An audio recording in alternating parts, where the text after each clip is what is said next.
Okay, so this week, I'll last time I think I was kind of cutting it close on time, so I'll kind of skip around a little bit and focus on the things that I want to talk about the most, and then I'll go back if I have time.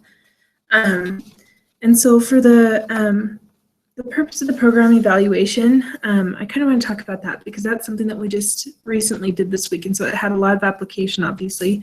All of these things did, but and so I actually did my workshop this last weekend, and so I handed out my my little measurement tool, my evaluation forms. And so I thought it was interesting to kind of be talking about that today.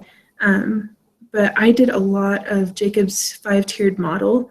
And so he said that the first one was to demonstrate whether the program met the needs of the community, to determine the target audience reached, to get feedback about potential improvements on the program and how it was taught, to document the effectiveness of the program as far as short-term outcomes go, and then to evaluate the effectiveness of the program long-term. And so with mine, I actually covered most of those. The last one, not so much. But I covered the first 4 really well. And so I had different sections in my evaluation that critiqued my teaching ability, the effectiveness of the class, how it met the objectives, the demographics of my audience. That's kind of how I was able to see if I met my target audience. And so I asked questions about the participants' individual experience and ways to improve.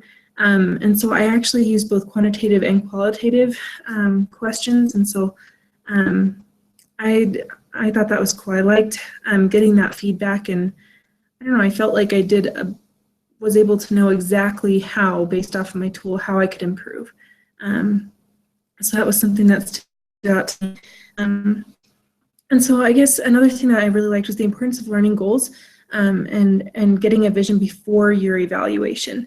And that was so important to me, especially as I was writing my evaluation tool. I kept turning back to my objectives, so I knew what I had to measure against, what I was trying to fulfill. That's how I knew how effective my class was. And so that's why that's so important. And so the questions that I asked to help improve my workshop, and I got a lot of good feedback. But I think basically explain these were the objectives. Do you feel that you, my class was actually on family stress and coping, and so did they feel like they were empowered, that they could use these tools at home? Did they feel, confident in their abilities? I tried to basically list what the objectives were, and if they felt how strongly they believed that had been met. That was a big part of my questionnaire. And then other questions included direct improvement suggestions from the participants. And so that was one of those ones where they could actually write out specific things that I could do. I also dealt with the value of the material for the participants' life, like the relevancy of it and the usefulness of it. And then I also, which I thought was interesting, because I also talked about the use of visual aids and activities and whether or not their attention was held during the different parts of the workshop.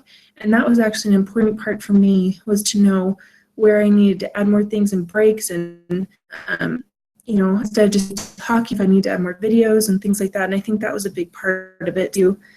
And so I liked, especially after we just worked this last week on the code of ethics and applying it to different cases.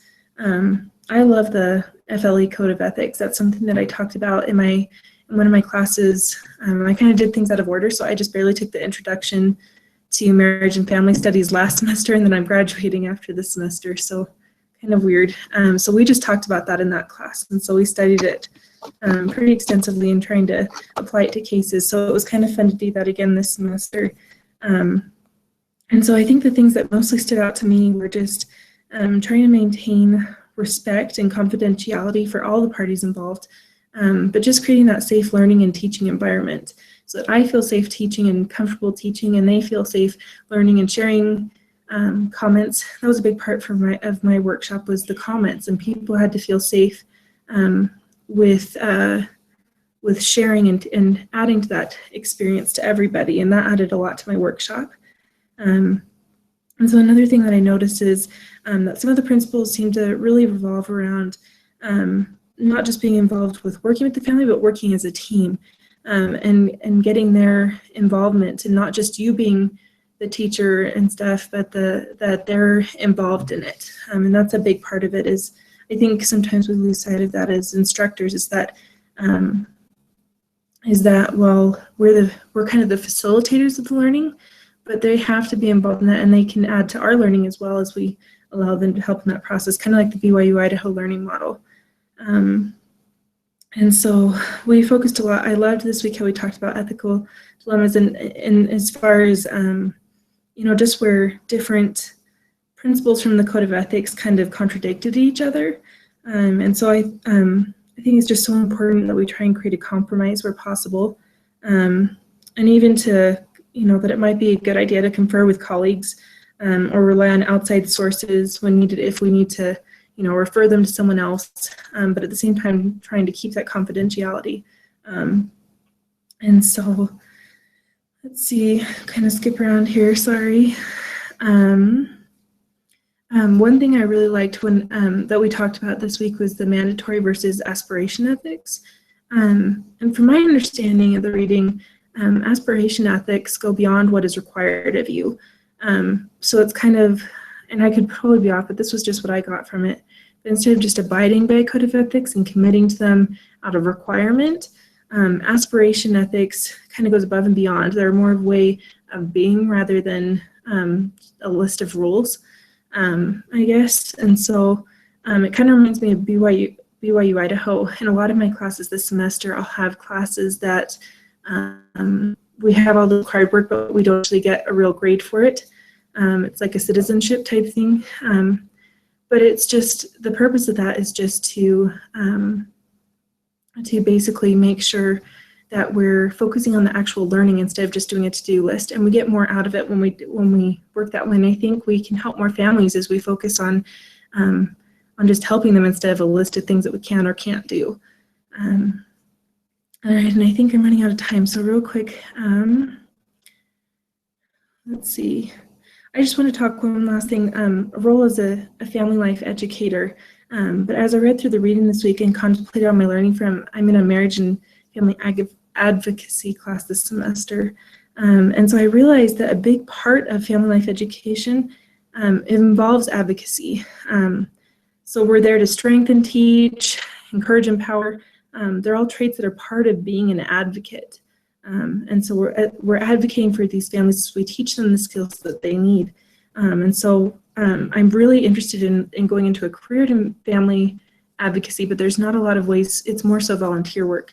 And so I loved the thought of this, that family life education kind of goes with that advocacy. So I didn't cover everything, but I have my outline. So hopefully if you guys have a moment.